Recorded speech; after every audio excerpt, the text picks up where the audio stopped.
في صبيحة يوم الأول من يونيو لسنة 1949 ظهرت برقة لأول مرة كدولة، وسجلت نفسها في سجلات التاريخ. برقة التي تحمل هذا الاسم منذ آلاف السنين تعيش اليوم مخاضا عسيرا بعد تهجير في عهد القرمنليين وإبادة في عهد الطليان تميزت بها عن الأقاليم الأخرى. تخرج برقة من هذه الظلمات لتجد نفسها في قلب الصراع، في قلب الحرب العالمية الثانية، والتي تحالفت فيها برقة مع جيوش التحالف بقيادة بريطانيا بسبب كره برقة للاحتلال الإيطالي، بينما رفض الطرابلسيون الانضمام لجيش التحرير وانضموا بدورهم لحلف المحور بقيادة إيطاليا وألمانيا. جاءت الرياح هذه المرة بما تشتهي سفن برقة، فقد انتصر التحالف على المحور، وهو انتصار للجيش البرقاوي الذي سيتحول لاحقا لقوة دفاع برقة.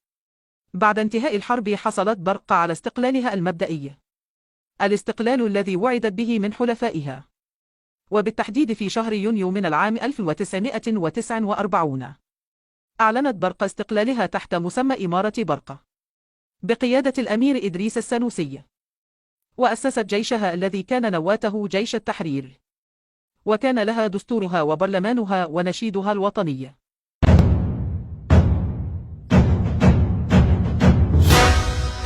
رفرف كأجنحة النسور فوق الشوامخ والقصور، فلك المراكز في الصدور يا أيها العلم النظير.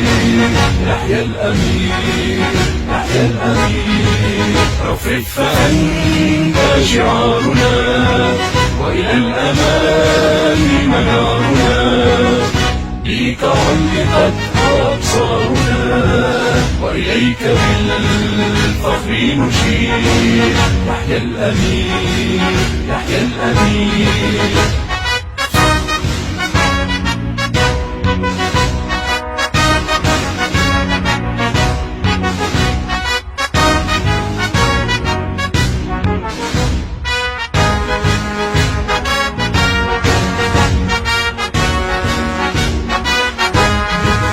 إن الهلال مبشر والنجم عبد نير، أما السواد مذكر ولطال من دفع الذكير. يحيى الأمير يحيى الأمير. وأصبحت ثامن دولة عربية تنال استقلالها، وبعد فترة وجيزة يدخل أعيان طرابلس على خط التفاوض حتى ينضموا لإمارة برقة برفقة فزن، وسط رفض جزء من شعب برقة وقيادتها الذين رأوا خطورة الاتحاد على نجاح إمارة برقة، ورأوا أن الصراع القبلي في إقليم طرابلس قد يؤدي إلى فشل الاتحاد. وقد شهدت المفاوضات عقبات عديدة، منها مكان العاصمة، الأمر الذي أدى بالأمير إدريس للتدخل بأن تكون العاصمة تناوبية بين المدينتين، بين طرابلس وبنغازي، حيث نص الدستور لاحقا على هذا. وكذلك مصير مؤسسات إمارة برقة التي تكونت سابقا، كالجيش الذي كان يعرف بقوة دفاع برقة والبرلمان والإدارة المحلية. وحدث اتفاق ضمني أن يكون مكان المؤسسات برقة ومكان الوزارات طرابلس حتى يحدث التوازن وينجح الاتحاد.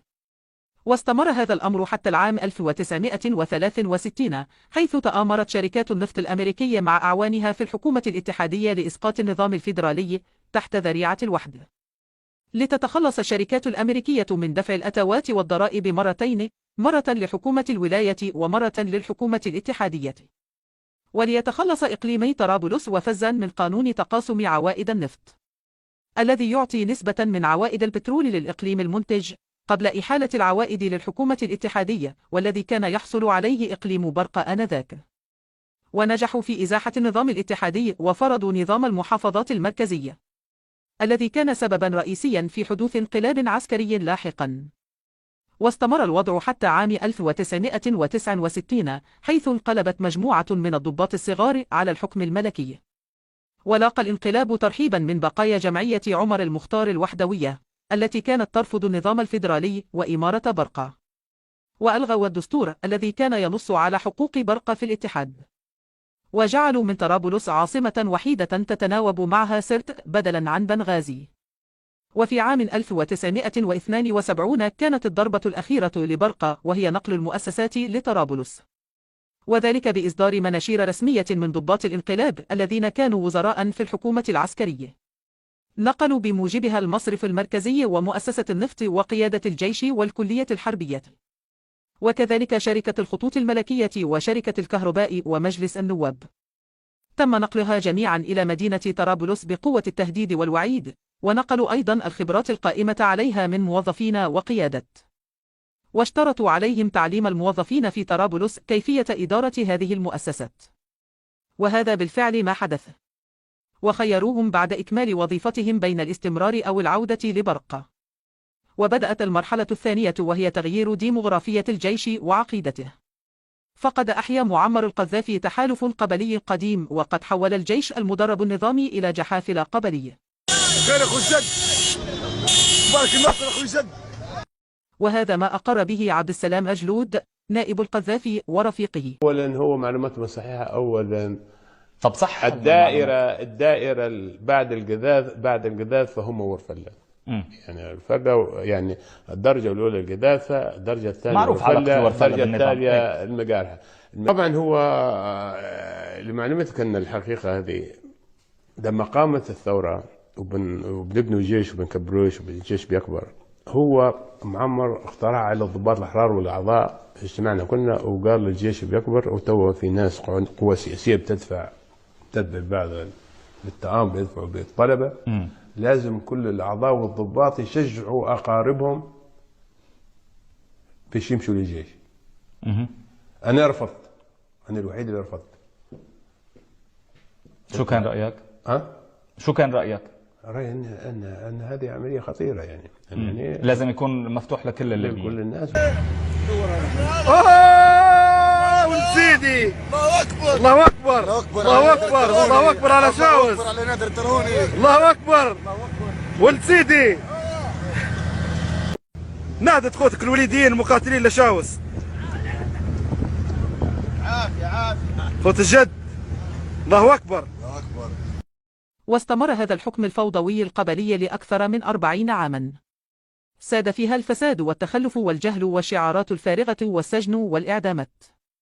وبعد هذه الحقبة المظلمة اشتعلت ثورة 17 من فبراير، والتي أشعلها شعب برقة الذي ظن أن الظلم سينتهي وتعود العدالة والرخاء، وإذ بالتحالف القبلي المناوئ لقبائل خوت الجد يقفز على الحكم ويستفيد من مزايا السلطة المطلقة التي أتى بها القذافي للإقليم، ولكن هذه المرة تحت غطاء شعارات ثورة 17 من فبراير، حيث اتضح للشعب البرقاوي لاحقا أن دخول هذا التحالف القبلي للثورة لم يكن بسبب مطلب الحرية أو العدالة، بل فقط للانتقام من قبائل خوت الجد، لتمتد مأساة برقة لفترة نضالية أخرى، هذه المرة ضد تحالف قبائل صف البحار الذي انفرد بدولار البترول، وها هو اليوم يهمش إقليم برقة وكذلك القبائل المناوئة له بإقليم طرابلس، ويستنزف احتياطيات العملات الصعبة والبترول في الفساد وفي تطوير مناطق معينة تقطنها هذه القبائل التي استولت على الحكم.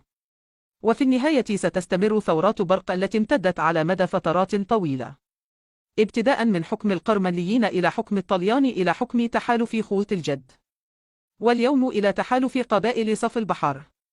تاريخيا لم تهدأ برقة إلا في فترتين، أولاهما فترة إمارة برقة المستقلة، وثانيهما في فترة النظام الفيدرالي خلال حقبة المملكة المتحدة، وهي الفترات التي شهدت سلاما وتنمية حقيقية. أما الاتحاد ذو الطرف الواحد بشكله الحالي مصيره إلى زوال عاجلا أم آجلا. دمتم بخير.